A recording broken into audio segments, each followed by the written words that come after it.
नमस्कार, बहुत स्वागत है आपका। आप देख रहे हैं यूपी मांगे उत्तर और मैं हूं आपके साथ मृदुल शर्मा। देश कोरोना के खिलाफ जंग लड़ रहा है। इसी जंग में कामयाबी हासिल करने के मकसद से केंद्र सरकार की 20 लाख करोड़ रुपए के बूस्टर पैकेज में हर तबके का ख्याल रखने की कोशिश दिखाई दे रही है। वित्त मंत्री ने इस पैकेज के ब्रेकअप का दूसरा हिस्सा जनता के सामने रखा, जिसमें प्रवासी मजदूरों, शहरी गरीबों और छोटे किसानों के लिए बड़े ऐलान किए गए। सरकार हर तबके तक मदद पहुंचाने का दावा कर रही है, मगर इन तमाम दावों के बाद भी देश के अलग अलग हिस्सों से सिस्टम की लापरवाही उजागर करने वाली तस्वीरें सामने आ रही हैं। मजदूरों की बेबसी और लाचारी सरकारी दावों का दम निकाल रहे हैं। ऐसे में सवाल ये, क्या जो घोषणाएं हो रही हैं या जो पैकेज दिया जा रहा है उससे जरूरतमंदों को राहत मिल पाएगी? ऐसे कई और सवालों का जवाब जानने की कोशिश करेंगे। कुछ खास मेहमान भी हमारे साथ रहेंगे। जय प्रताप सिंह, कैबिनेट मंत्री यूपी के, हमारे साथ जुड़ेंगे। नवीन श्रीवास्तव, यूपी बीजेपी के प्रवक्ता हैं, वो भी हमारे साथ जुड़ेंगे। शहजाद अब्बास, नेता है समाजवादी पार्टी के, वो हमारे साथ जुड़ चुके हैं। एपी तिवारी, अर्थशास्त्री के तौर पर हमारे साथ जुड़ेंगे। और गौरव कमोर, नेता हैं कांग्रेस के, ये भी हमारे साथ जुड़ गए हैं। चर्चा करेंगे, लेकिन उससे पहले आप एक खास रिपोर्ट देखिए और समझने की कोशिश करिए कि आखिर जमीनी हालात कैसे हैं। कोरोना संकट से देश को उबारने के लिए केंद्र सरकार की ओर से 20 लाख करोड़ के राहत पैकेज की दूसरी किस्त का ऐलान किया गया। इसमें प्रवासी मजदूरों, किसानों और रेहड़ी पटरी वालों की मदद के लिए घोषणाएं की गईं। वित्त मंत्री ने दावा किया, सरकार प्रवासी मजदूरों के हितों को लेकर चिंतित है, लिहाजा उनका पूरा ख्याल भी रखा जाए। इसीलिए सरकार ने प्रवासी मजदूरों को 2 महीने का मुफ्त राशन देने का ऐलान किया। इसके अलावा मनरेगा में रोजगार देने की स्कीम भी गिनाई। साथ ही देश में 1 नेशन 1 राशन कार्ड स्कीम लागू करने का भी दावा किया। स्ट्रीट वेंडर को 10,000 रुपए तक लोन देने की घोषणा भी की गई। साथ ही किसानों के लिए 30,000 करोड़ रुपए के फंड का ऐलान भी किया गया। We are coming up with a national portability of the cards, which is public distribution ration cards can be used in any ration card, any ration shop in any part of the country as you move along. 8 crore प्रवासी मजदूरों के लिए 3500 करोड़ रुपए का प्रावधान, यानी कि उनको 5-5 किलो गेहूं या चावल मिलेंगे और साथ में 1 किलो चना, प्रति फैमिली 1 किलो चना और प्रति व्यक्ति 5 किलो गेहूं और चावल भी अगले 2 महीनों तक मिलते रहेंगे। केंद्र सरकार ने गरीब कल्याण के लिए घोषणाओं की भरमार की है, तो यूपी सरकार भी पीछे नहीं है। सीएम योगी आदित्यनाथ ने साफ किया, किसी भी प्रवासी को ना तो भूखा रहने दिया जाए और ना ही उससे पैदल चलने दिया जाए। सीएम योगी ने 20 से 25 लाख प्रवासी मजदूरों को रोजगार मुहैया कराने के निर्देश भी अधिकारियों को दिए हैं। उत्तर प्रदेश में हम रोजगार की इतनी संभावनाओं को विकसित करें, क्योंकि मेरा मानना है कि अभी हमारे पास जो माइग्रेंट लेबर आ रही हैं लगभग 12 लाख के आसपास आ चुकी हैं और मेरा ये मानना है कि 10 लाख के आसपास और आने वाली हैं। 20 से लेके 25 लाख तक ये माइग्रेंट लेबर उत्तर प्रदेश में आएंगी। हम इनकी स्किलिंग कर रहे हैं। केंद्र और राज्य सरकारें अपने स्तर पर जरूरतमंदों को हर मुमकिन सुविधा मुहैया कराने की कोशिश में जुटी है।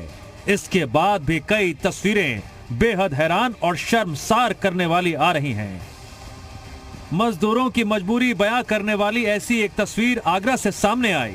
आगरा के एमजी रोड पर एक मां अपने मासूम बेटे को सूटकेस में खींचते हुए नजर आई। मासूम सूटकेस के ऊपर लेटा हुआ था। मासूम पैदल चलकर थक गया था, लिहाजा वो सूटकेस के ऊपर ही लेट गया और फिर मां को मजबूरी में सूटकेस को ही खींचना पड़ा। कहाँ से आ गई है तुम लोग? बहुत दूर से आ गई। अरे कहाँ से? पंजाब से। पंजाब से ऐसे ही पैदल आ गई हो? कहाँ जाना है? जाना महोबा। मरोगा एमपी? महोबा झांसी। झांसी? आगे तो प्रशासन बस की व्यवस्था कर रहा है ना, बस से चले जाओ। तुम लोग पैदल कहाँ जा रहे हो? हैं? लाचारी और बेबसी बयां करती ये तस्वीर प्रशासनिक इंतजामों की पोल खोलने वाली है। हालांकि अफसरशाही इस पर खामोश रही, लेकिन सियासत को तंज कसने का मौका मिला और अखिलेश यादव ने फौरन ट्वीट किया। सरकार से उम्मीद करते करते जब हार गए तो आत्मनिर्भर होकर बेबस लोगों ने अपनी गाड़ी खुद चला ली। विपक्ष ने जो सवाल उठाए उनके सियासी मायने मानकर अनदेखा किया जा सकता है, लेकिन सिस्टम की जो खामियां हैं आखिर उन्हें कब तक नजरअंदाज किया जा सकता है? क्योंकि सवाल देश को संकट से उबारने का है, सवाल जरूरतमंदों को मदद पहुंचाने और उनकी तकलीफें दूर करने का है। ऐसे में अगर जिम्मेदार लोग ही अपनी भूमिका सही से नहीं निभाएंगे तो हालात कैसे सुधरेंगे? सवाल यह भी है, क्या सरकार ने जिस पैकेज का ऐलान किया है उससे राहत मिल पाएगी? ब्यूरो रिपोर्ट, जी मीडिया।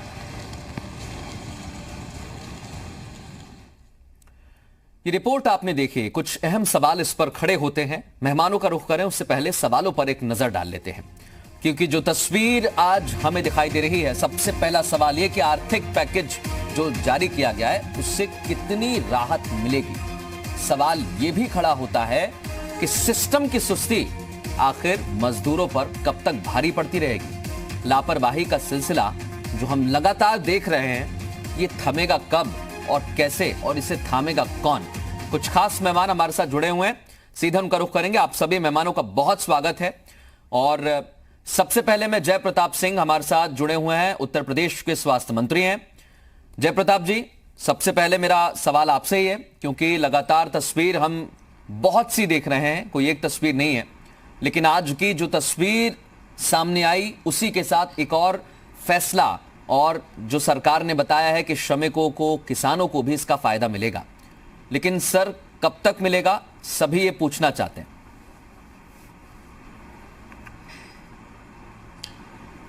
नमस्कार। और मुझे लगता है कि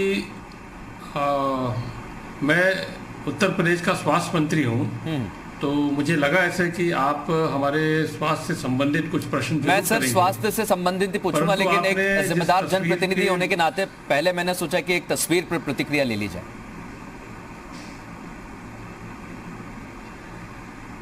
देखिए, आपने जो तस्वीर का बयान किया उसको हम लोग सबने टीवी में देखा, उसका बड़ा दुख होता है, ये तो बात सही है। और हमारे उत्तर प्रदेश के मुख्यमंत्री जी पिछले 2 महीने से बार बार ये बात कह रहे हैं, अन्य प्रदेश में रहने वाले हमारे जितने भी श्रमिक हैं वो इसका इंतज़ाम कम्युनिटी किचन के माध्यम से, राशन के माध्यम से, जहाँ जहाँ हमारे लोग रहते हैं उन सभी राज्यों के मुख्यमंत्री से आग्रह किया, निवेदन किया कि जैसे हम अपनी व्यवस्था दूसरे राज्य के लोग के मजदूर जो हमारे यहाँ रहते हैं उनको हम देते हैं, वैसे आप ज़रूर इसका इंतजाम करिए। और जैसे हमारे व्यवस्था प्रधानमंत्री के आदेश के बाद ट्रेनों के माध्यम से, बसों के माध्यम से जब प्रारंभ होगा तो हम सभी लोग को लेंगे, मगर कृपया उन लोग को पैदल, साइकिल से या गाड़ी से न आने दें। जो सरकारी व्यवस्था उससे लाने का हम लोग प्रयास करेंगे, और ये हमने किया भी।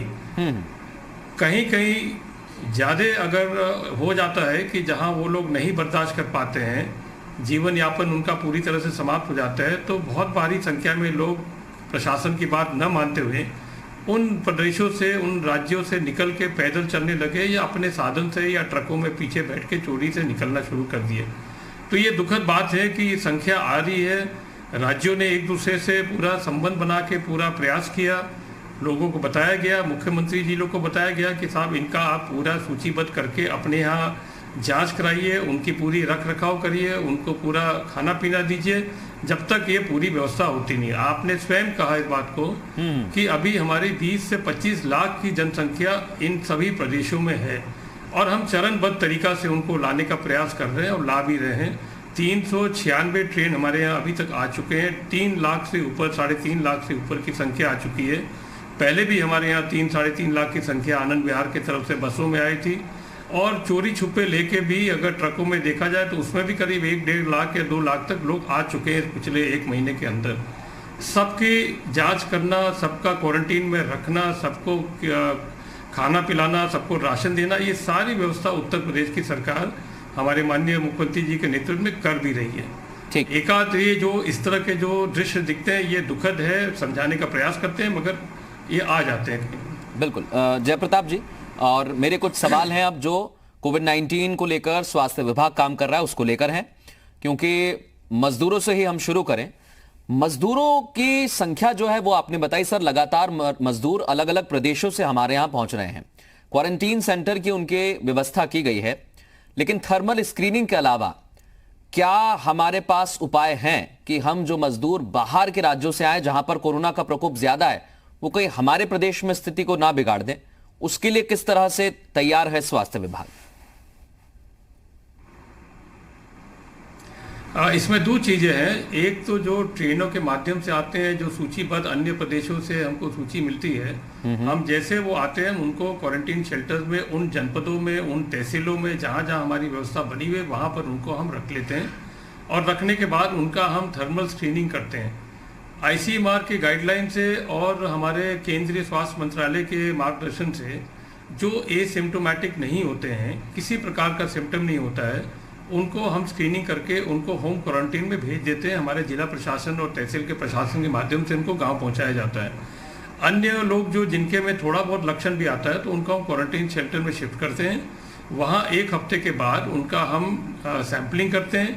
अगर वो नेगेटिव आता है तो उनको हम फिर अपने घर पर होम क्वारंटीन में भेज देते हैं, एक बात। दूसरी बात, जब होम क्वारंटीन में ये संख्या जाने लगती है तो वहाँ हमारी निगरानी समिति बनी हुई है।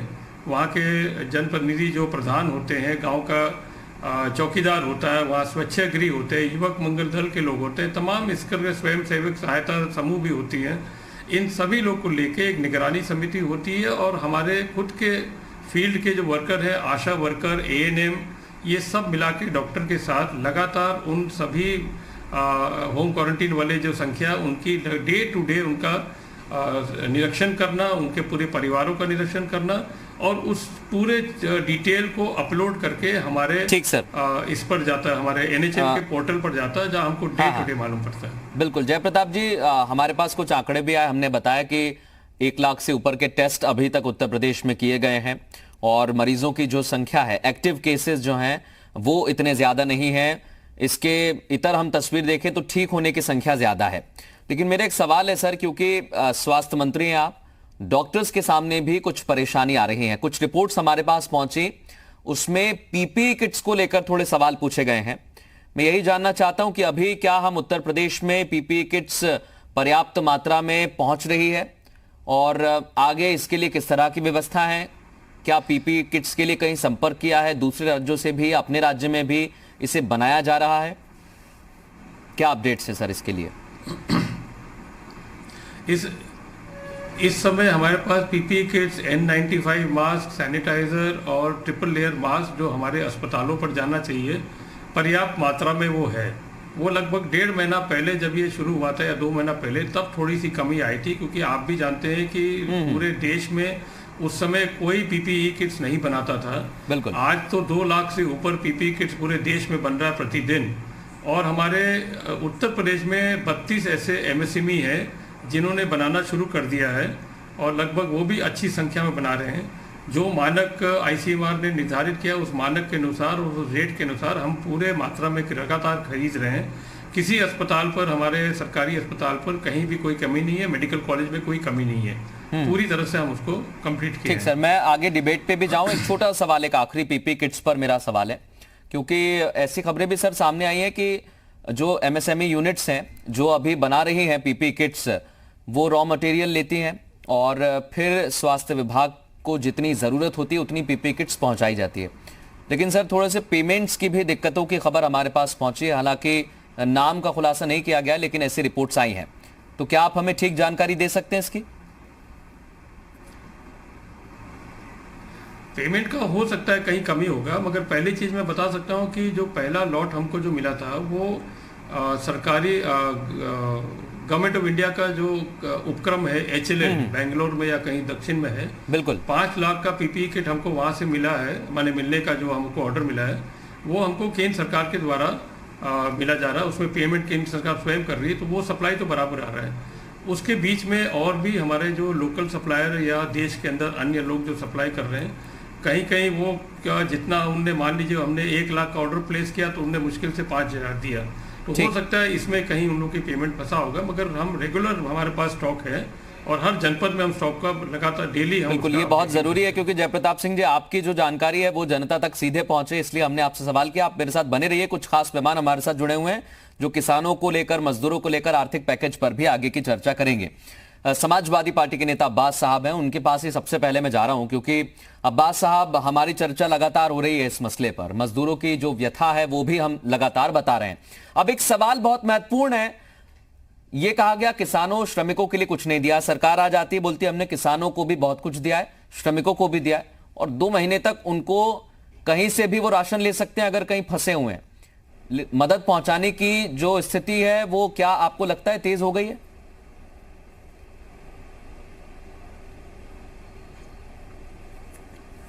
बहुत धन्यवाद मृदुल जी आपका। मृदुल जी, बात आज कहां से शुरू की जाए ये नहीं समझ में आता है, क्योंकि दर्द इतना ज्यादा है, तस्वीरें देखने के बाद इतनी पीड़ा हो रही है। ब्रीफकेस के ऊपर बच्चे को लेके जा रहे हैं, जो सरकार दावे कर रही है कि बसें ट्रेनें हमने लगा दी हैं।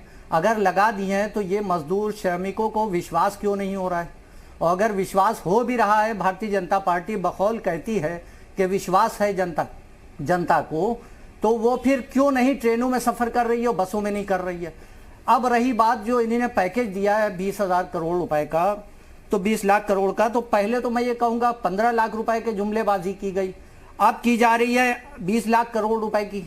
तो ये भारतीय जनता पार्टी जो है, वो सरकारें जो है वो आंकड़ों की जुगलाबंदी जो कर रही है, ये गरीबों के साथ जो खिलवाड़ कर रही है, अच्छी बात नहीं है। आप कह रहे हैं कि हमने लोन मेला लगाया है, अभी इस वक्त जो छोटे कारोबारी हैं वो पूरी तरीके से टूट गए हैं। हो सकता है उन कारोबारियों ने पहले ही लोन लिया हुआ हो, अब आप दोबारा लोन देंगे, लोन प्रक्रिया जो होगी वो 2-3 महीने में लगेंगे, फौरन नहीं हो जाएगी। अब ये मजदूर, अभी जो हमारे फाइनेंस मिनिस्टर कह रहे थे कि 1 किलो चना हमने दे दिया है, गेहूं फ्री दे रहे हैं, ठीक है आप दे रहे हैं, लेकिन ये बता दीजिए जरा सा फाइनेंस मिनिस्टर जी और हमारी भारतीय जनता पार्टी की सरकारें ये बता दें, ये 3 किलो गेहूं और 2 किलो चावल और ये 1 किलो चना, ये क्या यही जरूरत है? क्या उनको सरसों के तेल की जरूरत नहीं है? क्या उनको नमक की जरूरत नहीं है? क्या उनको गैस के चूल्हे की जरूरत नहीं है? क्या उनको मिर्च की जरूरत नहीं है? क्या उनको और जो रसोई के सामान की जरूरत होती है वो नहीं है? क्या ये 1 किलो चने में 4 बच्चों का अगर मिनिमम हम परिवार मान ले 4 बच्चों का, तो ये 1 किलो चना कितने दिन का है? 3 किलो चावल और गेहूं कितने दिन का है? ये जो जुगलबंदी भारतीय जनता पार्टी कर रही है, इस पे अब जनता का भरोसा नहीं रहा है। ये जो इन्होंने बातें की है, कर रहे हैं, ये जनता के साथ जो खिलवाड़ कर रहे हैं, ये सही नहीं है। देखिए, हम भी कॉमर्स के स्टूडेंट रहे हैं और हमने भी लॉ किया इसके लिए है, जवाब देने के लिए नवीन जी मेरे साथ मौजूद हैं, बीजेपी के नेता हैं अब्बास साहब। सब चीजें जानकारी है। नवीन जी, मैं आपके पास आऊं उससे पहले एक छोटा सवाल मैं ले लेता हूं गौरव कपूर से, जो कांग्रेस के नेता है। उसके बाद हम जयप्रताप सिंह जी से एक सवाल लेंगे और फिर मैं आपके पास जरूर लौटूंगा। तिवारी साहब भी मेरे साथ बने हुए हैं। गौरव कपूर साहब, मेरा सवाल यही है, क्योंकि आपने कल एमएसएमई में जो रियायतें दी थी उसका तो स्वागत किया और कहा कि गरीबों किसानों के लिए कुछ नहीं है। सरकार ने आज ऐलान किया है, ये काफी समझते हैं आप? बहुत ऐलान कर दिया, थोड़ी बहुत मदद मिल पाएगी?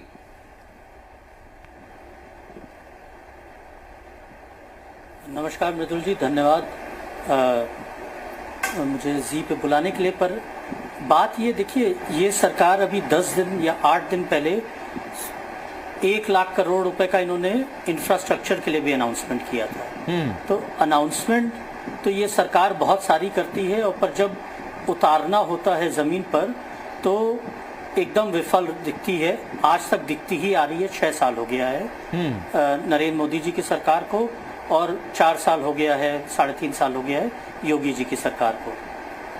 इतनी ज़्यादा परेशानी बनारस में आ रही है। यहाँ छोटे उद्यमी का शहर है, आर्टिजान्स का शहर है, और कोई भी चीज़ अलग से नहीं दी गई है। और देखिए, जहाँ तक टेस्टिंग की बात की जाए, सबसे पहले आप ये देखिए, हमारी 20 करोड़ की पॉपुलेशन है उत्तर प्रदेश की, और 20 करोड़ की पॉपुलेशन में आप 1.5 लाख टेस्ट करके कह रहे हैं कि हम कोरोना के ऊपर जीत रहे हैं, जीत हासिल कर रहे हैं। ये कहाँ का खेल है, मुझे नहीं समझ में आ रहा। क्या सरकार ने हम लोग को सबको छोड़ दिया है कि बस आप जाइए, अपने आप को किसी तरह से बचा लीजिए? जो हालत मजदूरों की गई है, वही मिडिल क्लास परिवारों की भी की गई है। और लोन, अगर आप ये कहें, आज अनाउंस हुआ इनकम टैक्स रिफंड को वो जोड़ रहे हैं पैकेज में। क्या इनकम टैक्स रिफंड एक अलग से पैकेज है? इनकम टैक्स रिफंड तो हमारा आपका हक है, जो पहले से आना था। कितने सारे प्रदेश हैं, चाहे वो कांग्रेस शासित हो, चाहे वो भाजपा की भी शासित हो, वो अपनी जीएसटी की मांग कर रहे हैं जो अरियर्स में है, उसको ही नहीं दिया जा रहा है। देखिए ये सरकार के ऊपर से और इनकी जो अनाउंसमेंट्स हैं उनके ऊपर से सबका विश्वास अब उठ चुका है। और सच्चाई ये है, हम लोग बनारस में कहते हैं कि हम लोग बाबा भोलेनाथ के ऊपर अब हो गए हैं, अब बाबा भोलेनाथ ही हमें बचाएंगे। और नरेंद्र मोदी जी भगवान पर जो विश्वास गुजरात से रखना, गंगा पुत्र बन के यहाँ आए थे, विश्वास रखना बहुत अच्छी बात है और योगी जी नहीं बचा। कपूर साहब देखिए, भगवान पर विश्वास रखना बहुत अच्छी बात है, लेकिन अभी की स्थिति को हम देखेंगे तो सरकार जो व्यवस्था कर रही है उस पर आप अगर सवाल नहीं पूछेंगे तो वही बात हो जाएगी ना कि विपक्ष भी भगवान भरोसे हो गया, फिर आम आदमी क्या करेगा। आप अपना कर्तव्य निभाइए, हम अपना निभा रहे हैं। जय प्रताप सिंह जी मौजूद है जवाब देने के लिए, मैं ठीक उनसे ही पूछ लेता हूं, उसके बाद हम ब्रेक पर जाएंगे। जय प्रताप जी, जय प्रताप जी, आपको मेरी आवाज आ रही है? आखिरी सवाल आपसे करना चाहता हूं। जय प्रताप जी, आखिरी सवाल करना चाहता हूं मैं आपसे, सुन पा रहे हैं? जी अब आवाज आ रही है। ठीक है जय प्रताप जी, मेरा सवाल यही है, जी आवाज आ रही है। टेस्टिंग को लेकर जो बात हो रही है, अभी कहा गया 1 लाख से हमने ऊपर टेस्ट किए, लेकिन जो आईसीएमआर की गाइडलाइन है या जो स्वास्थ्य विभाग बता रहा है देश का, वो ये बता रहा है कि हम किसी आधार पर टेस्ट कर रहे हैं। मैं प्रदेश में भी यही जानना चाहता हूं कि किस तरह से टेस्ट किए जा रहे हैं, क्या जो लोग पॉजिटिव लोगों के संपर्क में आए उन सबकी सैंपलिंग की जा रही है, और टेस्टिंग का आधार क्या है, किस हिसाब से उत्तर प्रदेश में टेस्ट चल रहे हैं, ये भी एक बार आप बता दें, कम से कम विपक्ष के नेता और जनता तक संदेश चला जाए। जी, जब से पहला केस हमारा उत्तर प्रदेश में पता चला था 8 मार्च को, तो मुझे लगता है कि सबको जानकारी होगा, उस समय हमारे पास एक ही टेस्टिंग लैब था, जो किंग जॉर्ज मेडिकल यूनिवर्सिटी का एक टेस्टिंग लैब था। आज 8 मार्च से लेके अभी तक हमारे पास 26 लैब हमारे हो गए टेस्टिंग के, जिसमें 5 हमने प्राइवेट लैब्स को भी सर्टिफाई कर दिया आईसीएमआर के द्वारा, और 5,500 टेस्टिंग हमारा प्रतिदिन होता है। 1,40,000 से ऊपर हम अभी तक टेस्टिंग कर चुके हैं। और जो भी कॉन्टैक्ट होता है हमारा, देखिए 3 प्रकार के इसमें केसेस आ गए थे, मैं संक्षेप में जल्दी से बता देता हूँ। ठीक। एक तो जो शुरू में जो ट्रैवल हिस्ट्री लेके आए थे, विदेश से जो आए थे, एक वो लॉट था, उनके कॉन्टैक्ट ट्रेसिंग करते करते हम लोग ने जहाँ तक कहा उसको सीमित किया। सेकेंड वाला हमारा जो फेज था, उसमें तबलीगी जमात के लोग थे, उनका थोड़ा संख्या ज़्यादा था, उनको भी अब लगभग सभी जगह चिन्हित हो गए, उनका भी कॉन्टैक्ट ट्रेसिंग करके उनको भी हम सीमित कर दिए हैं। अब उसी में से थोड़ा बहुत, इन दोनों में से कहीं कहीं थोड़ा सा निकलते रहता है कॉन्टैक्ट ट्रेसिंग करते करते। तीसरा वाला जो चरण अब आ रहा है, जिसमें आप लोग ने बात भी किया, जो ये बड़ी संख्या में जो श्रमिक वापस आ रहे हैं, और क्योंकि ऐसे जगह से आ रहे हैं जहाँ इन्फेक्शन ज़्यादा है, तो इनका व्यवस्था मैंने आपको संक्षेप में बता ही दिया था कि किस तरह से इनको हम क्वारंटीन सेंटर में रख के इनका क्या बोलते हैं, इनका स्क्रीनिंग करना, थर्मल स्क्रीनिंग करना, उसके बाद सिम्टम के आधार पर इनको अलग करना। तो हम पूरी तरह से इसमें तैयार हैं कि अब जो संख्या अगर हमारी बढ़ती भी है, हमारे पास कम से कम 55,000 बेड्स की हमारे पास आइसोलेशन बेड्स की पूरी तैयारी है। मैं जय प्रताप जी, क्वारंटीन बेड के भी 24,000 से ऊपर है। जी बिल्कुल, जो आंकड़े आप बता रहे हैं उसी से मैं यही कहना चाहूंगा कि सरकार जो है टेस्टिंग की व्यवस्था में भी तेजी लाना चाहती है, पीपीई किट्स बनने में भी, उपलब्ध कराने में भी तेजी लाना चाहती है। सरकार इसी तेजी के साथ काम करे सर, यही आम आदमी उम्मीद कर रहा है इस वक्त उत्तर प्रदेश का, और लगातार आप इस तरह से काम करते रहिए। बहुत शुक्रिया हमारे साथ जुड़ने के लिए। तमाम खास मेहमान हमारे साथ जुड़े रहेंगे, उनसे हम सवाल करेंगे कि स्वास्थ्य विभाग की जो व्यवस्था है वो क्या काफी है, और जो आर्थिक पैकेज दिया है क्या उससे आम आदमी की जेब में पैसा पहुंचेगा, उस तक मदद पहुंच पाएगी। एक छोटा सा ब्रेक लेना, इसी सवाल के साथ लौटेंगे, आप कहीं मत जाएं। लगातार खास मेहमान हमारे साथ बने हुए हैं, सीधे उनका रुख करेंगे, लेकिन उससे पहले आपको बता दें, लोकसभा स्पीकर ओम बिरला ने एक ट्वीट किया है। उस ट्वीट में उन्होंने लिखा है, मेरा सभी माननीय लोकसभा सदस्यों से आग्रह है कि वो अपने अपने संसदीय क्षेत्रों से गुजर रहे प्रवासी श्रमिकों के लिए भोजन, पानी और अन्य आवश्यक वस्तुओं के उचित प्रबंध की सुनिश्चितता करें। जनप्रतिनिधि होने के नाते प्रत्येक व्यक्ति को संबल व सहायता प्रदान करने में हमारा दायित्व और भी बढ़ जाता है। और सीधे रुख करेंगे, तमाम खास मेहमान हमारे साथ बने हुए हैं। नवीन जी, पहले आपके पास से आ रहा हूं। जय प्रताप जी ने बहुत सारे आंकड़े रख दिए हमारे सामने, लेकिन सबसे अहम सवाल ये, सर मजदूरों की जो तस्वीरें सामने आ रही हैं उसको कैसे आप डिफाइन करेंगे, कैसे जस्टिफाई करेंगे? क्योंकि यहां तो हम यही कहेंगे सर, सरकार किसी भी राज्य की हो, कोई भी हो, ये फेलियर है किसका सर? देखिए मित्तल जी, इस प्रकार के दुखद जो चित्र सामने आए हैं, चाहे वो आगरा में आज एक सूटकेस में बच्चे को लेट के जाते हुए, या जिस प्रकार से दुर्भाग्यपूर्ण घटना औरंगाबाद में रेलवे लाइन पे हुई, चाहे कल मुजफ्फरनगर या मध्य प्रदेश के गुना में प्रवासी मजदूरों की दर्दनाक मृत्यु हुई, इस पर ये निश्चित रूप से हम सबके लिए, चाहे वो हम सत्ता दल में हो, हम विपक्ष में हो, हम सरकार में हो, बाहर हो, हम मीडिया में, ये सबके लिए एक बहुत शर्मनाक है। इसमें राजनीतिक आरोप प्रत्यारोप शुरू करने का कोई मतलब नहीं है कि किस सरकार ने अपनी जिम्मेदारी निभाई नहीं निभाई, लेकिन कहीं ना कहीं जिस लोकतंत्र में हम है, लोक कल्याणकारी राज्य में सबसे पहले जिम्मेदारी जिसकी व्यवस्था होती है, और व्यवस्था राज्य सरकारों की होती है। केंद्र आपको पैसा दे सकता है, संसाधन दे सकता है, अनाज दे सकता है, लेकिन उसको बांटना, उसको इंप्लीमेंट करना राज्य सरकारों का होता है। मैं कल एक चैनल पर था, मेरे कांग्रेस के मित्र ने यह कहा कि साहब अभी भी चर्चा में आया था कि केंद्र सरकार ने जीएसटी के पैसे केंद्र सरकार ने जीएसटी के पैसे राज्यों को नहीं दिए।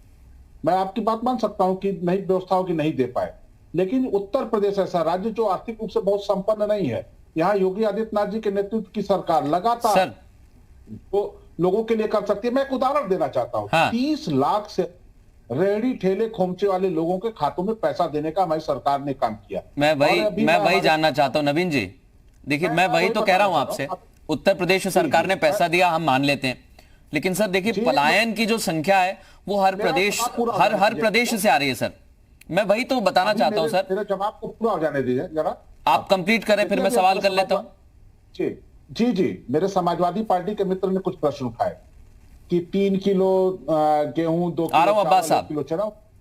हाँ, उनको जानकारी के लिए बताना चाहता हूं, केंद्र सरकार ने जब से लॉकडाउन शुरू हुआ है 5 किलो गेहूं, 5 किलो चावल प्रति व्यक्ति देने का घोषणा किया, और वो दिया जा रहा है। 1 किलो चना जो है सर फिर ये मजदूर क्यों निकल रहे हैं सर घर से? ये मजदूर पैदल क्यों चल रहे हैं? मृदुल जी, अगर आप मुझको इन सारे प्रश्नों का जवाब देने के लिए इनके बराबर भी समय नहीं देंगे तो मैं नहीं जवाब दूंगा। नहीं, मैं आपको पूरा समय दूंगा सर, मैं सवाल ही जोड़ रहा हूं उसमें। फिर ये मजदूर क्यों निकल रहे हैं? आपके भी प्रश्नों का मैं सबका जवाब दूंगा बारी बारी से। जवाब देने के लिए मैं भारतीय जनता पार्टी की तरफ से यहाँ बैठा हूँ। उन्होंने एक बात कही कि कैसे गेहूं चावल मिल जाएगा, तेल कैसे मिलेगा, जुगलबंदी में माहिर आप लोग हैं, जुगलबंदी कीजिए, कोई दिक्कत की बात नहीं है, जुगलबंदी कीजिए। 33 करोड़ लोगों के खाते में 1000 रुपए हर महीने के हिसाब से धनराशि भेजी। 8 करोड़ से अधिक लोगों को उज्ज्वला गैस योजना के तहत 3 महीने के लिए गैस सिलेंडर फ्री दिए गए। सरकार वो हर संभव प्रयास कर रही है कि कोई भी भूखा ना रहे। 500 रुपए आपने दिए, 500 रुपए महीना, 500 रुपए में तो उनका एक महीने का दूध भी नहीं आ सकता है। नवीन जी 500 रुपए महीना दे रहे हैं, 3 महीने के 1500 रुपए हुए, एक महीने में 500 रुपए में दूध भी नहीं आ सकता है। 133 करोड़ की जनता को 133 बार आप मार रहे हैं। खाली ट्वीट करके आप लोग भाग जाते हैं। आप बताइए, आपकी जिम्मेदारी नहीं है? उत्तर प्रदेश इतने साल सरकार में रहे, आपका कोई नेता उड़ा सड़क पर उतर के एक भी मजदूर को खाना खिलाए क्या? आप कोई बात का जवाब दे पाते हैं? आप बता दीजिए हमको। आपको पता है अब जनता क्या पूछ रही है? अब जनता ये नहीं पूछे 120 करोड़ में जीरो कितने होते हैं, आप पूछ रही है 130 करोड़ में 100। अब सुन लीजिए, देखिए मैं जीरो पे नहीं जाता ना, मैं इस प्रकार की चर्चा करता हूं। जीरो नहीं पूछ रही है, नहीं मैं इस पर देखिए, अब अगर उसमें 5 जीरो लगेंगे, 6 जीरो लगेंगे, 12 लगेंगे, 13 लगेंगे, उस पर नहीं जाना चाहता ना मैं सर। गोली दोने का उस जीरो से किसी को मतलब नहीं है। जनता पार्टी वाले सवाल मेरा 1 मिनट एक करके मैं पूछ रहा हूं। पहले नवीन जी आपके दावे में थोड़ी देर के लिए मान भी लूं, गैस की व्यवस्था आपने की। एक सेकेंड अब्बास साहब, गोलियां दे रही है। अब्बास साहब मैं वही तो पूछना चाह रहा हूं। 1 सेकेंड रुक तो जाइए, 1 सेकेंड। नवीन जी, अगर आपकी सरकार ने गैस की व्यवस्था की, खाने की व्यवस्था की, राशन दिया, सर फिर मजदूर क्या सैर पे निकलने मजा आ रहा है क्या? उसे क्यों निकल रहा है? यही तो हम जानना चाहते हैं, कहां पर कमी है? निश्चित रूप से यही प्रश्न मैं अब इस पर आ रहा था। उसके बावजूद कहीं ना कहीं जिन राज्यों से मजदूरों का पलायन शुरू हुआ, वहां पर मैंने पहले भी कहा केंद्र सरकार व्यवस्था दे सकती है। उस व्यवस्था को सुनिश्चित कराना, मजदूर तक या जो भी जरूरतमंद उस तक पहुंचाने का जिम्मेदारी राज्य सरकारों की है। ठीक है, राज्य सरकारों ने अपने कर्तव्यों का निर्वहन किया। मैं राजनीतिक आरोप प्रत्यारोप में फिर नहीं जाना चाहता हूं, लेकिन आप याद करिए, एक राज्य के मुख्यमंत्री ने कहा कि मैं 4 लाख स्वीकार कर रहे हैं कि राज्य सरकार फेल हो गई। पंजाब से महिला चली ब्रीफकेस पे बच्चे को लेके और झांसी आ रही थी।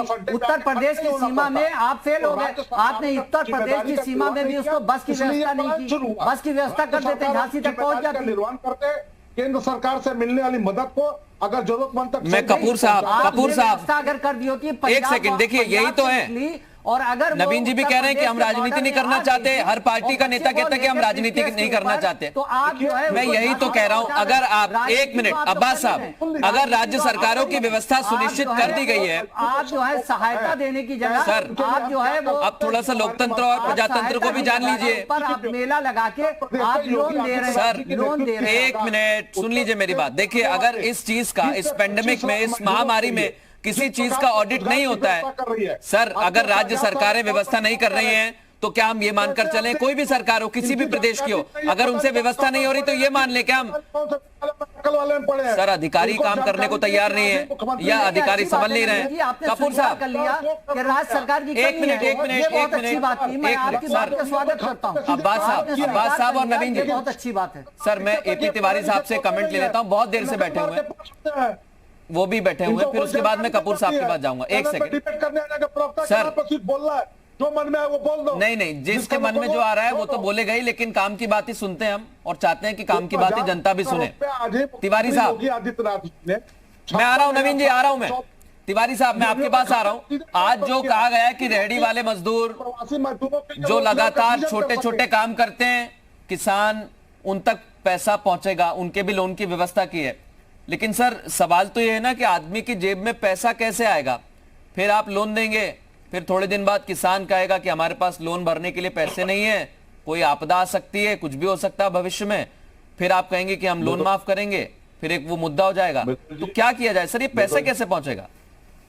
मितुल जी, करोड़ों की संख्या में जो हमारे किसान हैं, एक सेकंड नवीन जी, तिवारी जी कुछ कह रहे हैं, नवीन जी तिवारी जी कुछ कह रहे हैं, अर्थशास्त्री हैं, थोड़ा सा सुन लीजिए, मैं आ रहा हूं आपके पास। हमने 2 बार देने का काम किया, एक बार उन्हें सुन लीजिए, आप तीनों सियासी पार्टी से आते हैं पर कोई इंटरेस्ट नहीं सर, लेकिन मेरी जिम्मेदारी है ना, मैं सबको बराबर वक्त दूं। अभी आप ही कह रहे थे वक्त नहीं मिलेगा, तिवारी जी ने कुछ भी नहीं कहा, अभी चर्चा में शामिल तो कर लूं ना। तिवारी जी।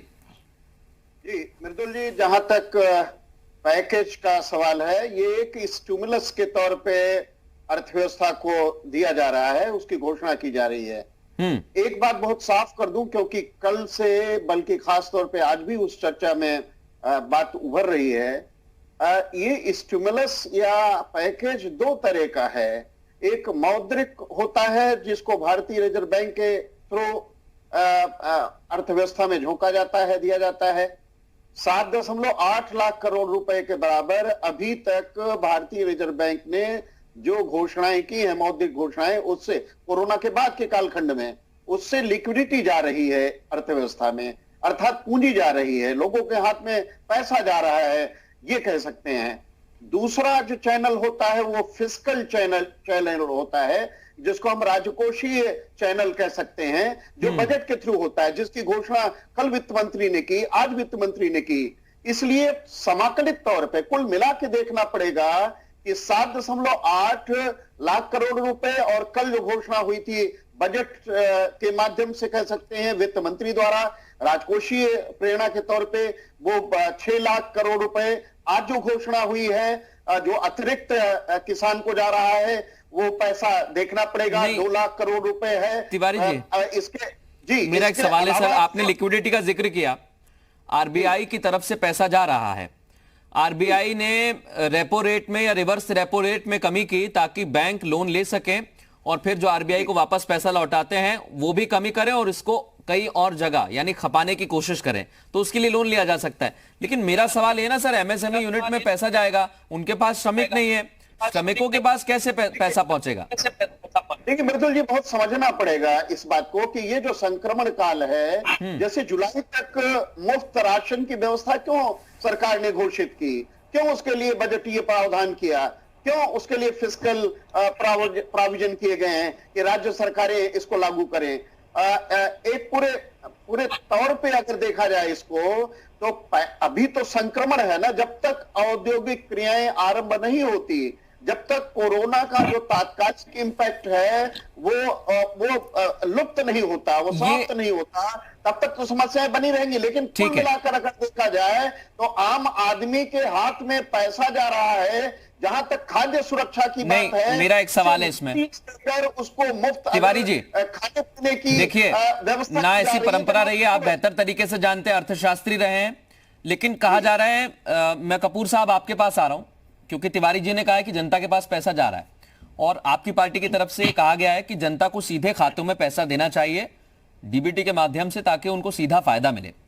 लेकिन सर ऐसी तो परंपरा शायद रही नहीं है, एकदम से खाते में पैसा दे दिया जाए। खाते में सीधे पैसा भेजा गया है। नहीं वो सर वो भेजा गया है, मैं मना नहीं कर रहा हूं, लेकिन अभी उसकी स्थिति हमें सर आपकी एमएसएमई है, मैं वही तो कह रहा हूं नवीन जी, जो पैसा भेजा है वो आपने खाने के लिए भेजा है। लोन किए जा रहे हैं वो सर मैं अर्थव्यवस्था को रफ्तार देने के मुद्दे की बात कर रहा हूं।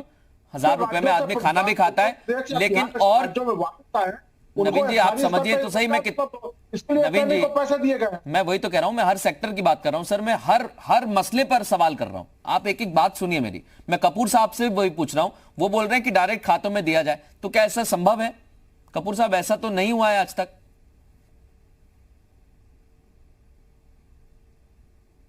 आपकी आवाज नहीं पहुंच रही है सर, आपका माइक लगाइए कपूर साहब। नहीं माइक लगा हुआ है। हाँ आप कहिए, सुन पा रहे हैं ठीक ढंग से, आप कहिए। जी मैं ये कह रहा हूं कि जनधन खाते के थ्रू पैसा क्यों नहीं जा सकता है, डायरेक्ट बैंक ट्रांसफर क्यों नहीं हो सकता है, मनरेगा के अंतर्गत क्यों नहीं हो सकता है? नहीं आप मुझे गलत ले गए फिर, मैं वही कह रहा हूं ना सर। बोलते हैं लोग चैनल पे आके, मनरेगा वालों को 182 रुपए से बढ़ा के 200 कुछ रुपया कर दिया जो सीधे उनके खाते में जाता है। 33 करोड़ लोगों के खाते में सीधे पैसा दिया गया। अरे यही लोग मनरेगा को कहते थे कि मनरेगा, नरेंद्र मोदी जी ने पार्लियामेंट में खड़े होकर बोला था ताकि देश की बाकी सारी आर्थिक अब्बास साहब एक सेकंड आ रहा हूं, विफलता की वो है और आज वही मनरेगा इनको बचा रहा है और अब ये मनरेगा कर रहे हैं। कमाल की बात करते हैं लोग जो है। मनरेगा से सीधे मजदूरों खाते में पैसा जाता है, इनको जानकारी नहीं है। ये चाहते हैं कि लोग कोई काम धाम न करे, कोई औद्योगिक गतिविधि ना हो, देश में कोई आर्थिक वही मनरेगा के लिए पार्लियामेंट में मोदी जी खड़े होकर बोले थे कि कांग्रेस की विफलता है। आज वही मनरेगा को आपको इस्तेमाल करना पड़ रहा है।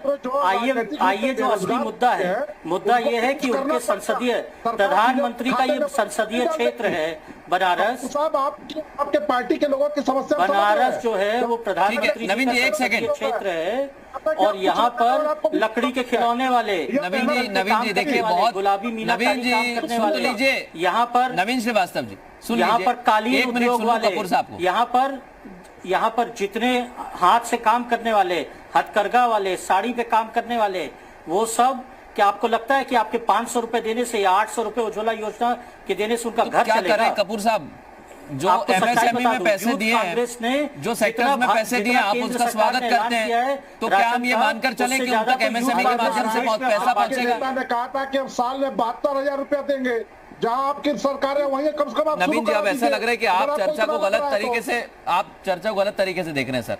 72,000 पे चुनाव हार चुकी है कांग्रेस, मैं उस पर जाना भी नहीं चाहता, यही कर रहे हैं ना, तो ये बिना तर्क मैं वही तो कह रहा हूं सर, कम से कम साफ तो हो जाए कि चाहते क्या है लोग, देखिए सरकार क्या चाहती है, क्या अधिकारी नहीं सुन रहे हैं कि देश में सारी औद्योगिक गतिविधियां बंद हो जाए, अब्बास साहब व्यापारिक गतिविधियां बंद हो जाए और लोगों के खाते में सीधे पैसा भेजे जाए। नहीं नवीन जी बिल्कुल गलत है ये। देखिए अगर आप पैसा भेज रहे हैं, मैं आपकी बात थोड़ी देर के लिए मान लेता हूं कि पैसा जा रहा है, लेकिन उसके इतर एक तस्वीर जब हमें देखने को मिलती है, मजदूर परेशान होते हैं, उसके लिए कौन जिम्मेदार है? क्या ट्वीट करने से अब्बास साहब आपकी जिम्मेदारी खत्म हो जाती है?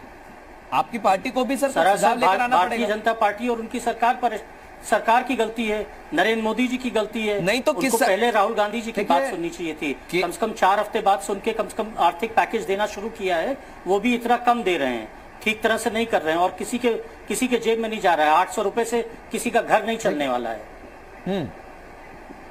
नहीं तो घर चलाने के लिए वो कह रहे हैं ना आर्थिक पैकेज दिया है।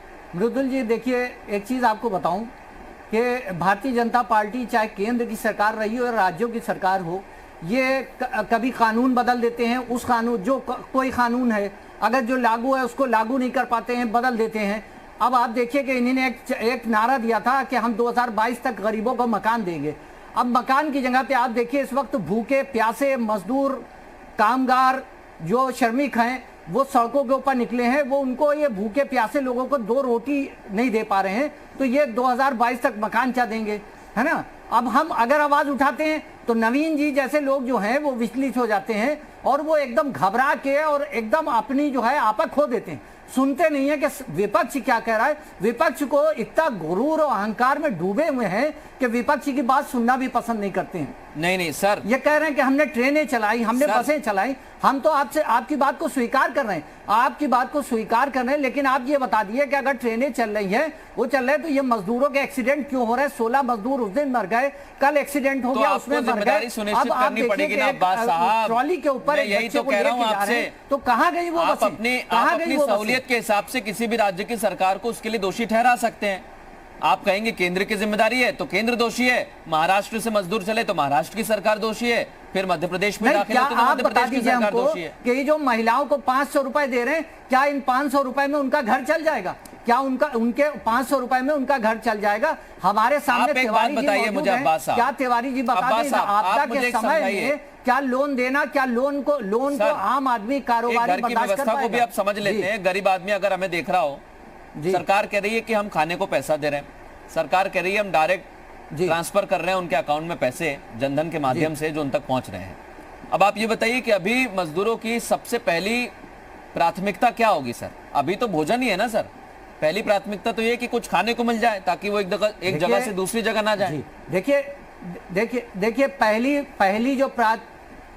पहली प्राथमिकता ये है, हमने आपके चैनल पे कहा था और लाखों व्यूअर्स आपके देख रहे हैं, मैंने सबसे पहले यही बात कही थी कि जब इन्होंने जनता कर्फ्यू लगाया था तो जनता कर्फ्यू से और लॉकडाउन के बीच का जो गैप था 3-4 दिन का, उसके अंदर अगर ये ट्रेनें चला देते, बसें चला देते फ्री, कि आप अपने अपने गौतम तक चले जाइए, आप अपने अपने राज्यों में चले जाइए, हम आपको टिकट फ्री दे रहे हैं बस और ट्रेन से, तो आज जो हालात हैं वो नहीं होते।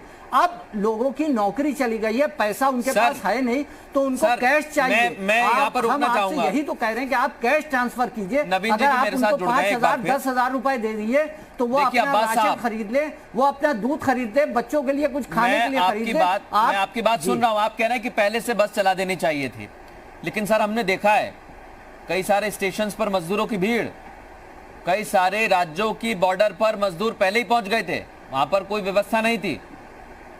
और आप सोचिए अगर उस समय कोरोना की तो अगर हम बात करें वो फैल जाता, कमी किसकी है? राज्य सरकार की है, केंद्र सरकार की है? मैं वही तो कह रहा हूं कि किसकी व्यवस्था सुनिश्चित करें हम, ये जल्दी में जिम्मेदारी सुनिश्चित करें। कोरोना आया था हिंदुस्तान के अंदर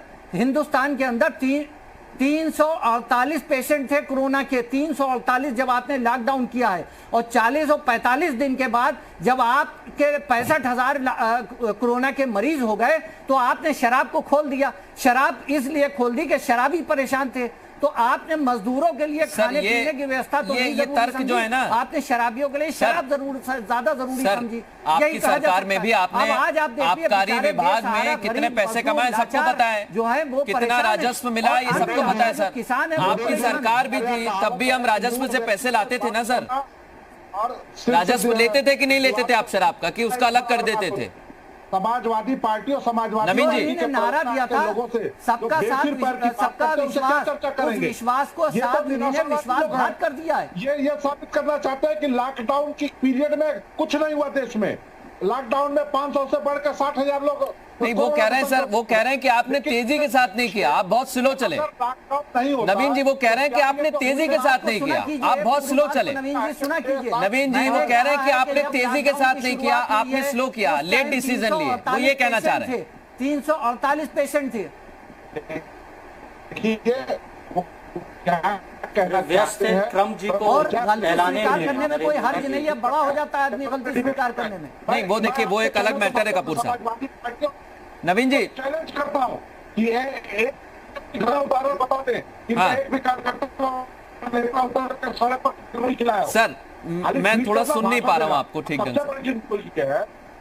लॉकडाउन के पीरियड में जो चर्चा हो रही है कि हम 500 से 60,000 70,000 हो गए, आप उस स्थिति की कल्पना करिए कि लॉकडाउन अगर नहीं होता तो क्या हम 60-70 हजार की? नहीं सर लॉकडाउन पे कोई सवाल नहीं उठा रहा है, लॉकडाउन पे कोई सवाल नहीं उठा रहा है। सरकारों ने ये कहा जा रहा है कि और लॉकडाउन पहले भी हो जाता तो चल जाता। ये भी कह रहे हैं कि लॉकडाउन पहले बता देते, लेकिन ऐसा भी संभव नहीं था। जब हुआ है सरकार ने कदम उठा लिया। अब 12 फरवरी को राहुल गांधी नवीन ने जी, ट्वीट किया था मैं कह रहा हूँ 12 कि सरकार ध्यान नहीं दे रही। एक सेकेंड नवीन जी, नवीन जी एक सेकेंड सर प्लीज। जिस भी प्रकार की इनको फिर आप कहते हैं कि हमें समय नहीं दे रहे हैं सर, पूरा समय तो आप ही ले जा रहे हैं। कपूर साहब, मैं आपके पास लौट रहा हूं, आखिरी कमेंट लूंगा। पहले मैं तिवारी साहब से कमेंट लेना चाहता हूं, क्योंकि अर्थव्यवस्था को लेकर ही सवाल है। और तिवारी जी, यही लोग पूछ रहे हैं, मजदूर पूछ रहा है कि अगर उनके खाते में पैसा भी आ गया है, सरकार राशन भी दे रही है, सरकार ने आर्थिक पैकेज भी दे दिया, एक बहुत बड़ा अमाउंट है 220 लाख करोड़ का, वो भी बता दिया, सर फिर घर से क्यों निकल रहा है?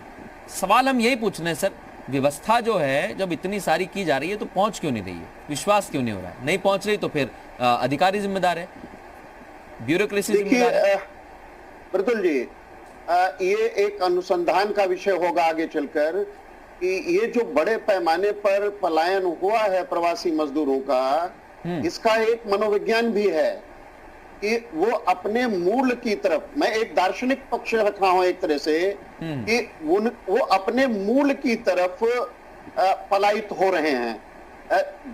मेरो मन अनंत कहां सुख पावे, जैसे उड़ जहाज को पंछी फिर जहाज पे आवे। ये मनोविज्ञान है, ये भारतीय एक दृष्टि भी रही है कि अपने मूल में तो एक चूंकि बात उठ रही, इसलिए बात जाएगी, बहुत दूर तक जाएगी कि हमने नगरीकरण और औद्योगिकरण को पर्याय मान लिया और बड़े पैमाने पर जो स्थानीय विकास होना चाहिए था, जो स्वावलंबी विकास होना चाहिए था, उसको तिरस्कृत किया नियोजित विकास की प्रक्रिया में। और यही परिणति बड़ी एक त्रासदी कहेंगे, इतनी बड़ी त्रासदी मैंने अपने जीवन में स्वयं न देखी है न पढ़ी है। सर हमने भी नहीं देखी। बड़े पैमाने पर पलायन हुआ, इसी व्यवस्था से तो हम जूझ रहे हैं।